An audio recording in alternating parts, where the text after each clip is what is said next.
2018 seems to be the year of the progressive web app, which is basically where the mobile browsers are becoming more powerful and more capable of performing the same actions as the native counterpart.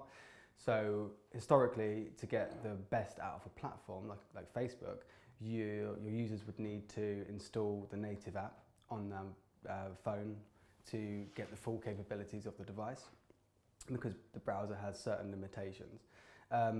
In 2018, the browsers are becoming more capable of running a similar, if not identical, experience, thus eliminating the need entirely for a native counterpart, which halves development time because you can just write one solution for all platforms.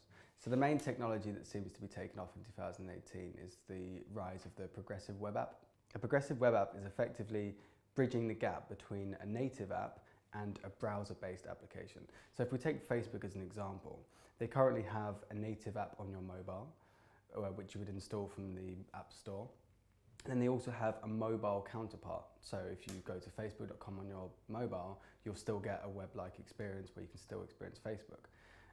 With a progressive web app, it bridges that gap in the sense that the mobile browser will become more capable of handling the same actions as the native app. So effectively removing the need to have two different apps on the same system. You could just have the single mobile browser experience by going to facebook.com, which would have all the same functions and capabilities as the mobile app would have. So developers only now need to develop the one single browser-based app. You can perform all the same actions and you don't then need the native app. The second point is web VR. Now, virtual reality is in its infancy. It's going to take a few years for the systems to mature and the hardware to catch up and reduce motion sickness and so on. But we're still seeing a lot of web VR experiences popping up over the internet.